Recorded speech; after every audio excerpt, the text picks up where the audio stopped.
Hello बच्चों, नमस्ते। आप सभी का स्वागत है 10वीं क्लास की विज्ञान विषय के इस वीडियो में जो GIS कठुमर द्वारा आपको उपलब्ध कराया जा रहा है। तो बच्चों, आपका जो सिलेबस रिवाइज्ड सिलेबस है, नया सिलेबस, वो भी बोर्ड ने जारी कर दिया है।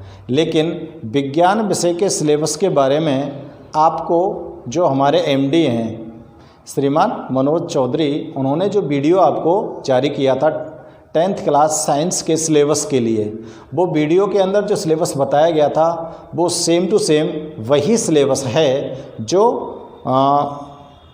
24 सितंबर को माध्यमिक शिक्षा बोर्ड ने जारी किया है। ठीक है ना।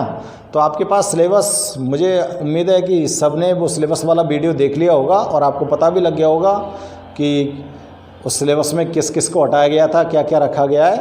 तो उस सिलेबस के अनुसार चैप्टर जो 10 था, पाठ 10 था विद्युत धारा वाला, वो बिल्कुल हटा दिया गया था, है ना। तो पाठ 10 को मैंने बंद कर दिया था इसलिए, और पाठ 11 में 3 टॉपिक रखे गए थे, कार्य शक्ति और विद्युत शक्ति। बाकी की सबको हटा दिया गया। अब इसमें से मैंने आपको कार्य के बारे में पूरा समझा दिया है।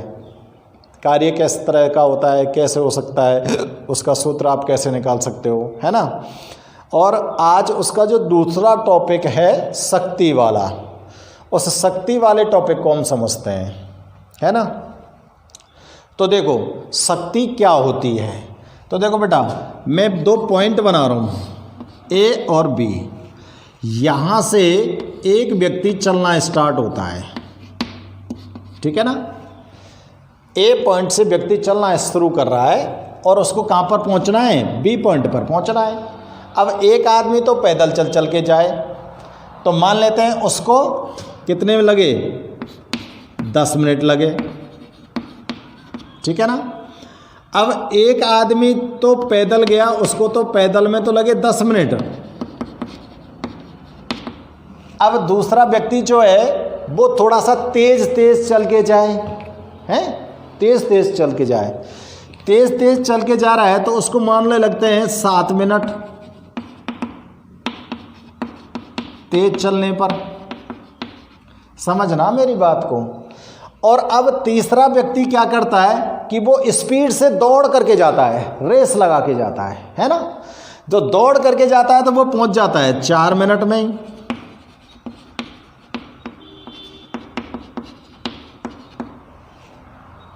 आगे समझ में।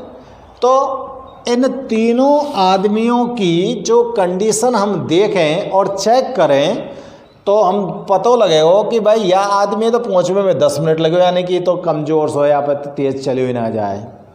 यह आदमी 7 मिनट में आ गया, यानी कि थोड़ी बहुत, या भी तो ज़्यादा ही दम है, या में ज़्यादा ही ताकत है इसके अंदर, इसलिए तेज़ चल के आ गया।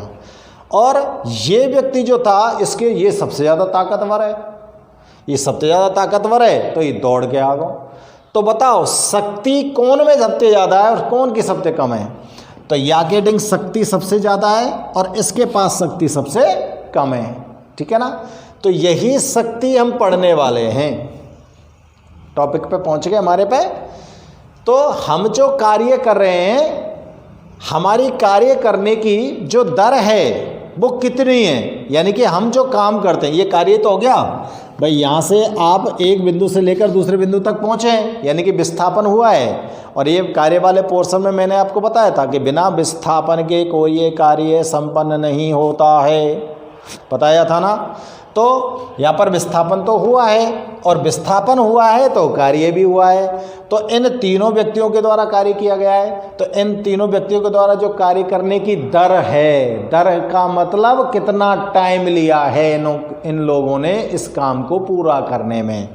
तो कार्य करने की जो दर है वही तो शक्ति को बता रही है। भाई यहाँ ने 10 मिनट को टाइम लियो तो यहाँ में कम शक्ति है, यहाँ ने 7 मिनट को लियो तो यहाँ के बजाय ज़्यादा शक्ति है, यहाँ ने 4 मिनट को टाइम लियो तो यहाँ का मतलब यहाँ में सबसे ज़्यादा शक्ति है। समझ आ रही है इन बात। तो शक्ति को कैसे परिभाषित करें, किसी वस्तु द्वारा कार्य करने की दर को ही क्या बोलेंगे, शक्ति कह सकते हैं। समझ में आ गई बात। तो शक्ति की परिभाषा बड़ी सरल है, कोई ज़्यादा कठिन ना है। तो चलो शक्ति की परिभाषा चेक करें।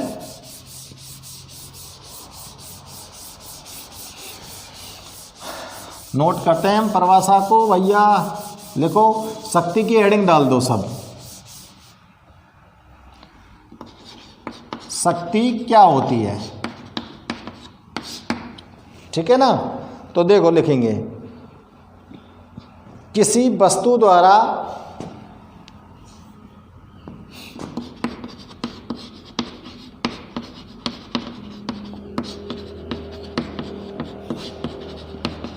कार्य संपन्न करने की दर को ही शक्ति कहते हैं, ठीक है ना। शक्ति को P से दर्शाते हैं और इसका जो मात्रक होता है, शक्ति का जो मात्रक होता है वो क्या होता है, वाट, और वाट को W से दर्शाते हैं। शक्ति का मात्रक क्या होता है, वाट हो सकता है, जूल प्रति सेकंड हो सकता है, कुछ भी हो सकता है भैया। अब देखो भाई, कार्य करने की दर को ही तो शक्ति कह रहे हैं, तो कार्य क्या है, एक अदिश राशि है, तो शक्ति भी क्या होनी चाहिए, अदिश राशि। शक्ति एक अदिश राशि है।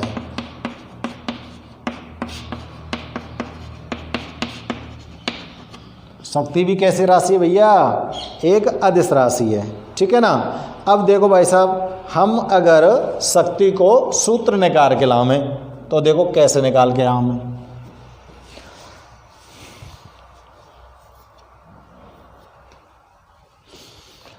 देखो चेक करते हैं, यदि किसी वस्तु द्वारा W कार्य को करने में T समय लगता है।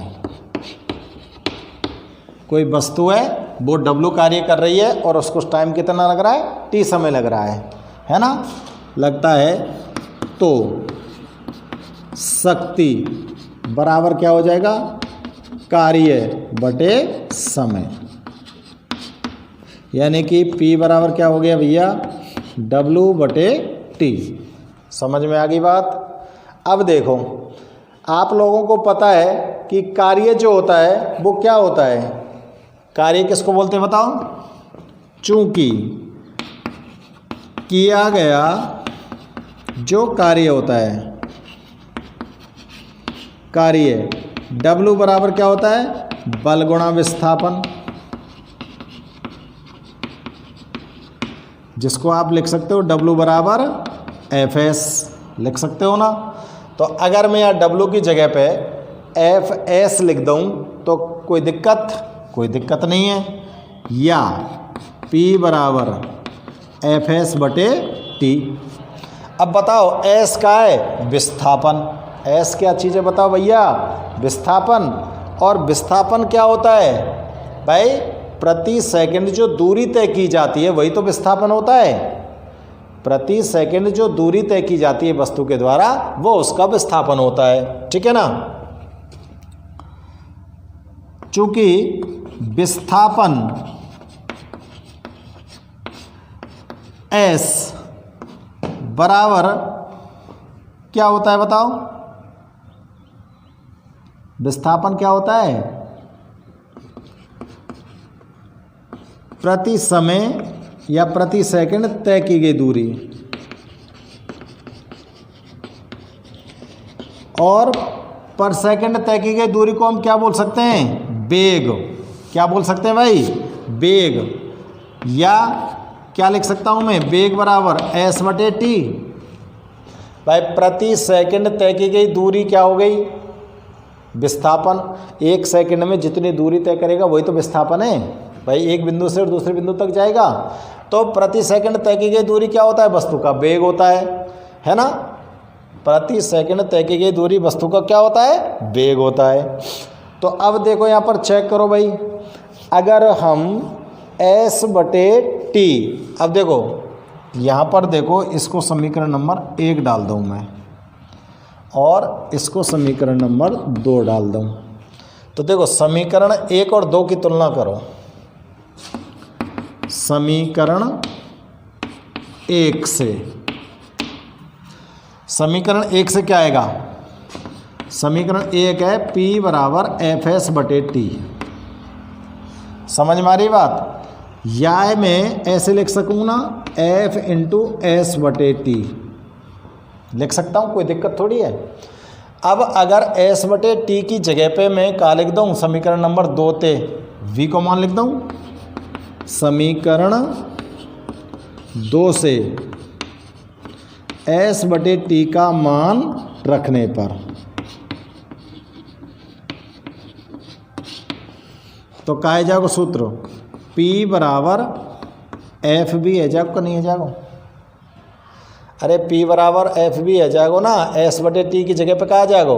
ये आ जाएगा V, और F आते ही है, तो P बराबर क्या हो गया? F B. ये वाला सूत्र आ गया। अब एक चीज़ और सुनो मेरी, आपने 9वीं क्लास में न्यूटन की गति का जो दूसरा नियम था उसकी गणितीय व्याख्या की थी, है ना? तो गणितीय व्याख्या की थी तो वहाँ पर हमने प्राप्त किया था, चूँकि F बराबर क्या होता है? ma होता है। बल बराबर क्या होता है? द्रव्यमान गुणा त्वरण। ये क्या है? त्वरण। तो अगर मैं F की जगह पे ma लिख दूँ तो शक्ति को मान कहाँ आ जाएगा? MAV आ जाएगा, कहाँ आ जाएगा बताओ? शक्ति को मान कहाँ आ सके? MAV। देखो कैक सूत्र निकाल लिए मैंने, सूत्र समझ में आने चाहिए भाई तैयारी में। वस्तु द्वारा किया गया कार्य W है और उसको करने में लगा समय T है, ठीक है ना? तो शक्ति को सूत्र का बन जाएगा कार्य बटे समय, क्योंकि कार्य करने की दर को ही तो शक्ति बोल रहे हैं। शक्ति को दर्शा दिया P से, कार्य को W से, समय को T से। अब वस्तु के द्वारा जो किया गया कार्य होता है वो किसके द्वारा होता है? उस पर आरोपित बल और वस्तु के द्वारा तय की गई दूरी, यानी कि विस्थापन के गुणनफल के बराबर होता है। तो W बराबर क्या होगा? बल गुणा विस्थापन। सूत्र क्या निकला था? W बराबर Fs। अब W की जगह पे मैंने यहाँ पे क्या रख दियो? Fs रख दियो बटे T। यहाँ पे समीकरण नंबर 1 रख दियो।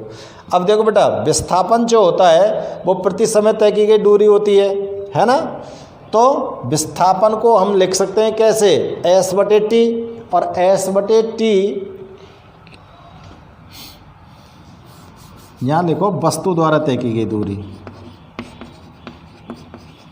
तय की गई दूरी होता है विस्थापन, और विस्थापन जब वस्तु दूरी तय करती है तो उसको कुछ ना कुछ टाइम लगता है भाई। दूरी तय करेगी तो कुछ न कुछ टाइम लगेगा, और प्रति सेकंड तय की गई दूरी जो होती है वो वस्तु के वेग के बराबर होती है। तो मैं वस्तु का वेग बराबर S बटे T यानी कि विस्थापन बटे समय लिख सकता हूँ। वेग को सूत्र ही, या को समीकरण नंबर 2 डाल दियो। अब देखो समीकरण नंबर 1 में थे मैंने P बराबर F S बटे T था, इसको मैंने ऐसे लिख दिया, F गुणा S बटे T। अब S बटे T की जगह पे मैंने कहा लिख सकता हूँ मैं समीकरण नंबर 2 से V का मान लिख सकता हूँ। तो मेरे पास सूत्र आ गया P बराबर FV, बल गुणा वेग। अब न्यूटन की गति के दूसरे नियम के अनुसार, ठीक है ना, किसी वस्तु पर आरोपित बल किसके बराबर होता है? उस पर आरोपित संवेग के बराबर होता है। संवेग संरक्षण का नियम भी होता है ये। तो F बराबर ma, वहाँ पर हमने एक सूत्र निकाला था, गणितीय व्याख्या की थी तब। तो F की जगह पे अब क्या रखता हूँ मैं? ma। तो सूत्र का बन को P बराबर MAV। तो शक्ति का मान आपको अगर निकालना है और वस्तु का द्रव्यमान दे रखा है, त्वरण दे रखा है और उसका वेग दे रखा है, तो सबका गुणा कर दो, ये शक्ति निकल जाएगी। ये क्या निकाल जाएगी? शक्ति। समझ में आ गई? तो शक्ति का सूत्र किस तरह से हमने स्थापित किया है ये आपको वीडियो को पॉज करके नोट कीजिए और इसको समझिए। हाँ जी, अब देखो भाई, अब शक्ति को मात्रक निकाले हैं। शक्ति का मात्रक देखो, भाप के इंजन का आविष्कार कौन करे? भाप के इंजन का आविष्कार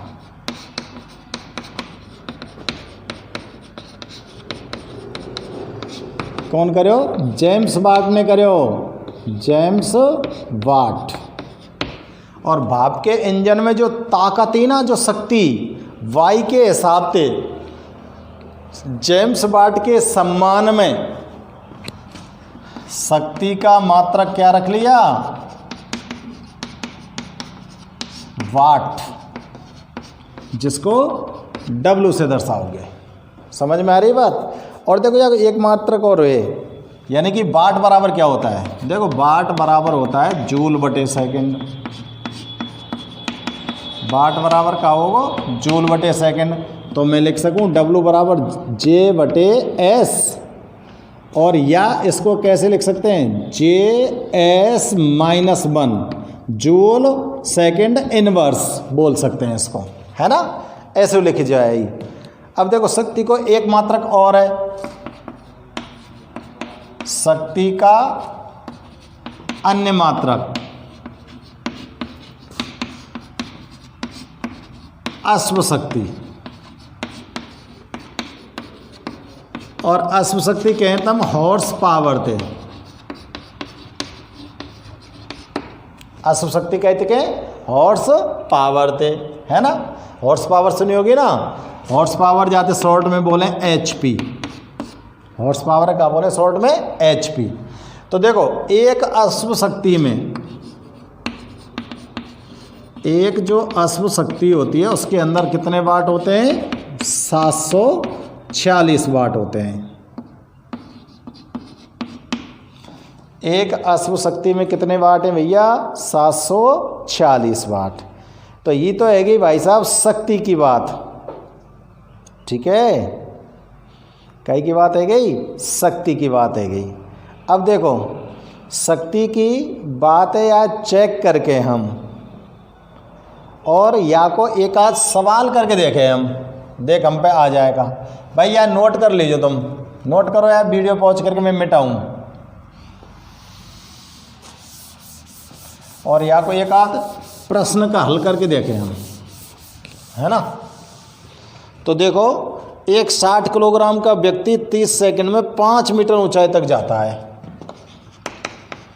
एक 60 किलोग्राम का व्यक्ति 5 सेकंड में ना 30 सेकंड में 5 मीटर ऊंचाई तक जाता है। 30 सेकंड में 5 मीटर ऊंचाई तक जाता है, ऊंचाई तक जाता है,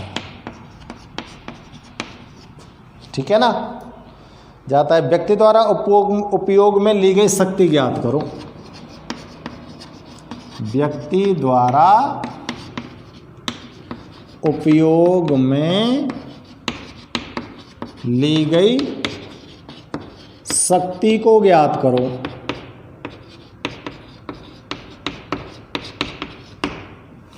अब देखो आपको क्या क्या दे रखा है ये चेक करो पहले। द्रव्यमान दे रखा है, द्रव्यमान चाहे कोई को हो, m को मान दे रखा हो 60 किलोग्राम, है ना? और समय दे रखे हो t दे रखे हो 30 सेकंड, और ऊंचाई दे रखी है h 5 मीटर, और कार्य नहीं करवा, नहीं शक्ति नहीं करवा रहा है।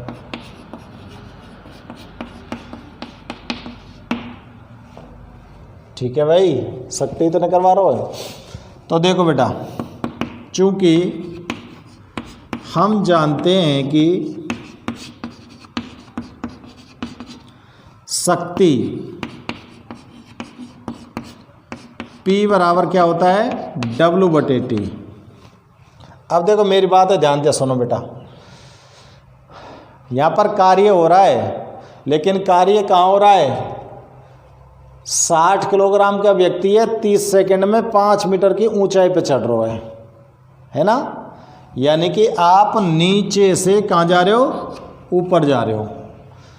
तो आप कहाँ पर काम कर रहे हो? गुरुत्व बल के विरुद्ध काम कर रहे हो ना भाई। गुरुत्वाकर्षण बल के विरुद्ध काम कर रहे हो। बल की दिशा तो यूँ है, और आप जा रहे हो न्यूं, तो किया गया कार्य क्या है? गुरुत्व बल, गुरुत्वीय क्षेत्र में कार्य किया जा रहा है। ये कौन से क्षेत्र में कार्य किया जा रहा है? गुरुत्वीय क्षेत्र में। समझ में गए मेरी बात है? यहां व्यक्ति गुरुत्व क्षेत्र में कार्य कर रहा है, तो बताओ किए गए कार्य को सूत्र कहाँ आवेगो? mgh ही तो आवेगो। कार्य को सूत्र बताओ कि ना बताओ मैंने? mgh। तो अपने पास सूत्र का बन गो P बराबर mgh बटे T। अब देखो काई को मानना है यहाँ हमारे डिंग, हमारे पास G ना है। यहाँ G क्या होता है? गुरुत्वीय त्वरण। वीडियो में पहले मैंने बताया हो। और गुरुत्वीय त्वरण जो होता है उसका मान 9वीं क्लास में ज्ञात कर चुके हैं हम। कितना आता है? ये स्थिर रहता है और आपको रट लेना चाहिए 10 मीटर प्रति सेकंड स्क्वायर G का मान। तो सब मान अन्य धर दो।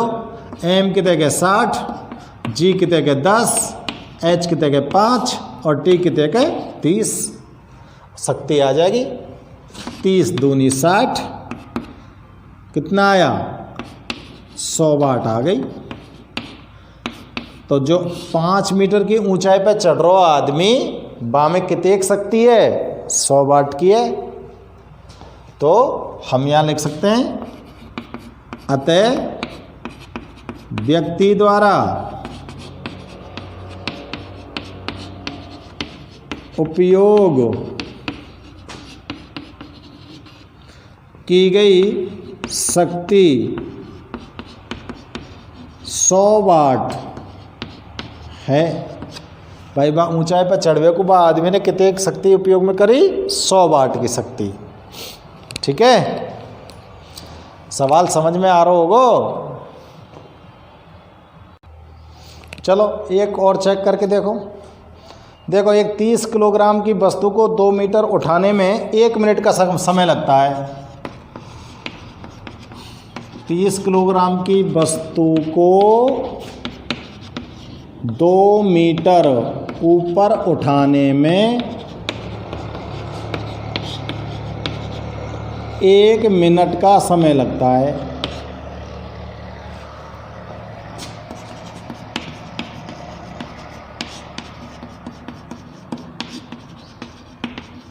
तो व्यय की गई शक्ति ज्ञात करो।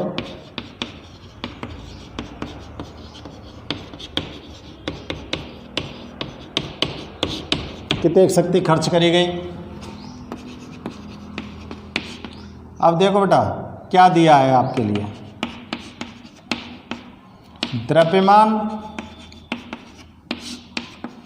m बराबर 30 किलोग्राम, ऊंचाई h बराबर 2 मीटर, समय t बराबर 1 मिनट। मिनट के भैया सेकंड बना दो, 60 सेकंड बन गए, है ना। और शक्ति निकालनी है तुमने। तो व्यय की गई शक्ति